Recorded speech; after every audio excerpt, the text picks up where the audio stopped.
الحمد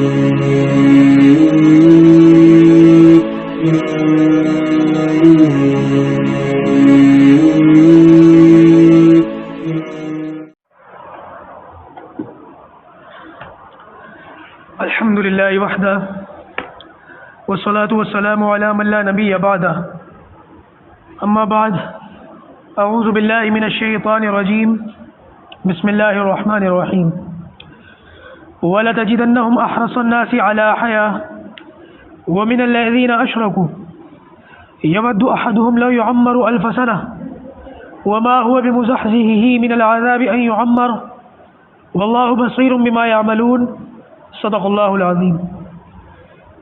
یہ سورۃ البقرہ کی آیت نمبر 96 یعنی کہ 96 ہے۔ اللہ تبارک و تعالیٰ ارشاد فرماتا ہے وَلَتَجِدَنَّهُمْ أَحْرَصَ النَّاسِ عَلَى حَيَاةٍ، اور آپ دیکھیں گے ان کو سب لوگوں سے زیادہ لالچی زندگی پر۔ یہودیوں کے بارے میں بات ہو رہی ہے۔ وَمِنَ الَّذِينَ أَشْرَكُوا، اور زیادہ حریص مشرکوں سے بھی۔ يَوَدُّ أَحَدُهُمْ، ان میں سے ہر ایک بندہ یہ چاہتا ہے لو یعمر، کہ وہ عمر پائے الف سنہ، ہزار سال۔ وما هو بمزحزحه من العذاب ان يعمر، اور انہیں اس کو بچانے والا عذاب سے اس قدر جینا نہیں ہے، اور نہیں ان کو عذاب سے بچانے والا اس قدر جینا، یعنی 1000 سال کیا 10,000 سال بھی یہ لوگ زندگی پالیں تب بھی انہیں عذاب سے لمبی عمر نہیں بچا سکتی۔ واللہ بصیر بما یعملون، اور اللہ دیکھتا ہے جو کچھ وہ کرتے ہیں۔ بات دراصل یہ ہے کہ پچھلی آیت سے اس کا تعلق ہے کہ پچھلی آیت کے اندر یہودی وغیرہ کا یہ کہنا تھا، یہودی اور عیسائیوں کا یہ کہنا تھا کہ جنت ہماری ہے، آخرت ہماری ہے۔ تو جس پر اللہ تبارک و تعالیٰ نے ان کو یہ چیلنج دیا کہ اگر تمہیں واقعی آخرت پر یقین ہے کہ آخرت تمہارے لیے ہے، جنتیں تمہارے لیے ہیں، نعمتیں تمہارے لیے ہیں، تو ذرا موت کی تمنا کرو۔ پھر اللہ تعالیٰ نے خود فرما دیا کہ ہرگز موت کی تمنا نہیں کر سکتے۔ اب اللہ تعالیٰ ارشاد فرماتا ہے کہ یہ لوگ یہودی یہ تو ایسے ہیں کہ ان کا بس چلے تو یہ 1000 سال کی زندگی پائیں۔ ان کی تو چاہت اور تمنا یہ ہے کہ ان کی زندگی اتنی لمبی ہو کہ 1000 سال تک یہ جئیں، جبکہ اتنا لمبا جینا ان کو آخرت کے عذاب سے بچا نہیں سکتا۔ بات دراصل یہ ہے نبی کریم صلی اللہ علیہ وسلم کے زمانے میں 2 لوگ تھے، ایک تو مشرکین مکہ جن کا آخرت کا کوئی کانسیپٹ نہیں تھا ان کے یہاں۔ مشرکین مکہ کے یہاں تو یہ تصور تھا کہ کھا لو پی لو جی لو اور جو کرنا ہے کر لو اور مر کے مر جاؤ گے، ختم ہو جاؤ گے، کوئی تصور نہیں تھا آخرت کا۔ لیکن یہودی تو یہ کہتے تھے کہ ہاں اللہ ہے، آخرت ہے، جنت اور جہنم ہے۔ تو اگر یہ تمنا کوئی مشرک کرتا کہ ہم تو 1000 سال کی زندگی پالیں تاکہ ہم اپنی مرضی کی جتنی زندگی چاہے گزار لیں، جو چاہے کر لیں، پھر مر جائیں گے کوئی بات نہیں، تب تو سمجھ میں آتا، کیونکہ ان کے لیے دنیا اور جنت یہی ہے۔ لیکن ایسا شخص جو یہ کہتا نہیں ہے دنیا کی زندگی چھوٹی ہے، ختم ہو جائے گی اور آخرت ہی میں سب کچھ ملے گا، دیا جائے گا، وہ کیوں اتنی لمبی زندگی کی تمنا کر رہا ہے؟ پتہ یہ چلا کہ یہودی لوگ جو یہ کہتے ہیں کہ آخرت کی زندگی اصل ہے اور ہم ہی کو ملے گی اور اس کی نعمتیں ہمارے ہی لیے ہیں، یہ خود اس بات کو جانتے ہیں کہ ہم اس دعوے میں سچے نہیں ہیں، ورنہ لمبی زندگی کی تمنا ہرگز نہ کرتے۔ جو شخص آخرت کے تعلق سے بالکل ناواقف ہو اور یہ کہتا ہو کہ آخرت کچھ نہیں ہے، دنیا ہی کی زندگی سب کچھ ہے، وہ لمبی زندگی کی تمنا کر سکتا ہے۔ آج سے تقریباً 10-12 سال پہلے دارالعلوم دیوبند کا میرا سفر تھا اور ٹرین میں بیٹھا ہوا تھا، پیسنجر ٹرین، جنرل ڈبہ۔ اب اس میں ہر طرح کا آدمی آتا ہے۔ 10 سال پہلے کے حالات بھی اللہ کا شکر ہے اتنے زیادہ خراب نہیں تھے جیسے حالات آج خراب ہیں۔ تو اس ٹرین کے اندر مجھے ایک شخص مل گیا اور اس کا تصور یہی تھا کہ تم لوگ، اس نے مجھ سے یہیں سے بات شروع کری کہ تم لوگ کہتے ہو کہ مر کے پھر اٹھایا جائے گا اور جو ہے وہ چلے گا، ایسا تو کچھ نہیں ہے، دنیا ہی میں سب کچھ ہے اور اس کے بعد تو پھر کچھ نہیں ہے۔ آدمی کا شریر جل جاتا ہے، ختم ہو جاتا ہے، کھس جاتا ہے، مر جاتا ہے، پھر اس کے بعد کیا ہے؟ کچھ بھی نہیں ہے۔ تو میں نے یہ کہا یہ بات تو آپ بھی کہتے ہو کہ مر کے پھر اٹھیں گے، پھر دوبارہ مریں گے، پھر اٹھیں گے، پھر دوبارہ مریں گے، پھر اٹھیں گے، ایسا 7 بار ہوگا۔ یہ تو تم بھی کہتے ہو 7 جنموں کا وہ معاملہ۔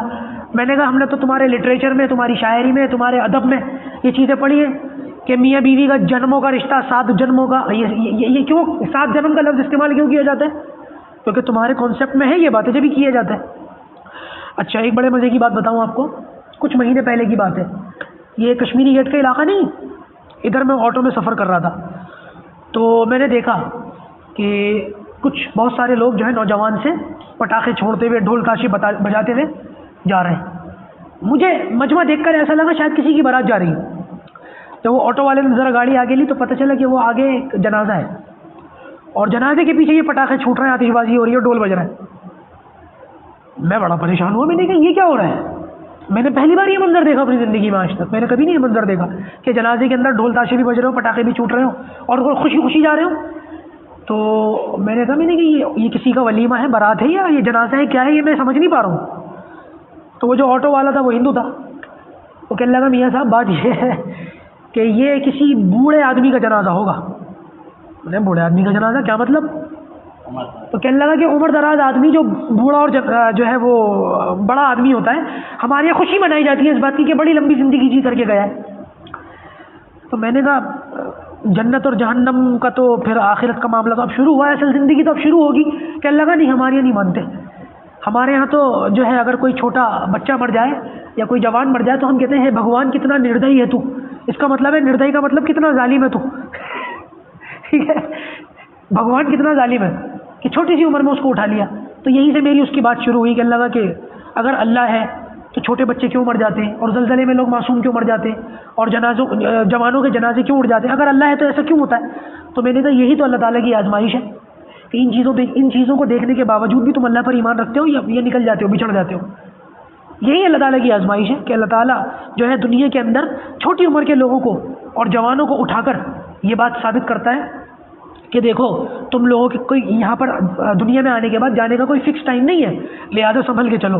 اور میں نے کہا اللہ تعالیٰ ظالم ہوتا تو یہ لوگ جو کیا کہتے ہیں مصیبتوں میں یا اس طریقے کی بیماریوں میں مر جاتے ہیں, اللہ تعالیٰ اگر ظالم ہوتا تو ان کو جہنم میں ڈالتا. اسلام تو یہ کہتا ہے کہ اگر کوئی شخص بھری جوانی میں مر گیا, کسی ایکسیڈنٹ میں مارا گیا اور کسی حادثے میں مر گیا, ایسا شخص تو شہید ہے, اس کے اگلے پچھلے گناہ معاف ہیں اور جنت میں اس کو داخل کیا جائے گا. یہ تو نہیں ہوتا ہمارے یہاں کہ جو ہے یہیں پہ 90-80 سال کی زندگی. اور پھر میں نے اس آٹو والے سے کہا, اور یہ بات میں نے 10 سال پہلے اس ٹرین میں بیٹھے ہوئے شخص سے بھی کہی تھی. میں نے کہا ایک شخص وہ ہے جو ساری زندگی جوا کھیلتا رہا, راتوں کو ناچتا رہا, ڈانس کرتا رہا, شراب پیتا رہا, اپنی عورت پر ہنٹر مار مار کے اس سے پیسے وصولتا رہا, گھر والوں کو پریشان کرتا رہا, ایسے ہی مر گیا. اور ایک شخص وہ ہے جو ساری زندگی صبر کرتا رہا, اور یہ ہوٹلوں کے باہر جو کھانے لٹکے ہوتے ہیں ان کو دیکھ دیکھ کر بیچارہ للچاتا رہا لیکن صبر کرتا رہا, اور یہ بھی اسی طریقے سے مر گیا. تو کیا یہ دونوں برابر ہیں؟ جس نے ظلم کیا اس کو اس کے ظلم کا بدلہ نہیں ملنا چاہیے, اور جس نے صبر کیا اس کو اس کے صبر کا بدلہ نہیں ملنا چاہیے. میں نے کہا عقل تو یہ کہتی ہے کہ ایک دن ایسا ہونا چاہیے کہ جس نے ظلم کیا اس کے ظلم کا بدلہ اس کو دیا جائے, اور جس نے جو ہے صبر کیا اس کے صبر کا بدلہ اس کو دیا جائے. وہ ہے نا جرمن کے اندر ایک بڑا جو ہے وہ کیا نام ہے ہٹلر کے بارے میں آپ نے سنا ہوگا, کئی لاکھ لوگوں کو مارا اس نے, مارا تو کئی لاکھ لوگوں کو. اب عقل تو یہ کہتی ہے کہ اگر 70 لاکھ لوگوں کو مارا ہے تو 70 لاکھ مرتبہ اس کو بھی مارا جائے. لیکن اس نے اپنی کنپٹی پہ بندوق رکھی اور خودکشی کر لی, ایک بار مر گیا.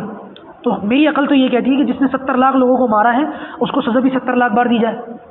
لیکن آپ یہ کہتے ہو کہ نہیں, اس نے تو ایک بار مار لیا اور ختم ہو گیا. تو میں نے کہا اس سے میرا عقیدہ سمجھ میں آتا ہے, آپ کا عقیدہ سمجھ میں نہیں آتا. اللہ کرے کہ یہ باتیں ہمیں کہنے سننے سے زیادہ ہمیں سمجھنے کی اللہ تعالیٰ ہمیں توفیق عطا فرمائے. اس لیے میں کہتا ہوں کہ آپ لوگ اپنے اپنے گھروں میں قرآن مجید کا ترجمہ ضرور رکھیں اپنے گھر والوں کے سامنے. یہ جو ترجمہ شیخ الہند ہے نا, یہ بڑا اچھا ترجمہ ہے, عام آدمی بھی اس کو سمجھ لے گا, آسانی کے ساتھ اس پر عمل کر لے گا. اور اگر کوئی بات نہیں سمجھ میں آتی تو پھر علماء بیٹھے ہوئے ہیں, میرے جس طالب علم بھی بیٹھے ہوئے, آپ لوگ آ کر کے پوچھ سکتے ہیں, معلوم کر سکتے ہیں. لیکن اپنے گھروں کے اندر قرآن مجید کے ترجمے کا اور تعلیم کا حلقہ بنائیے.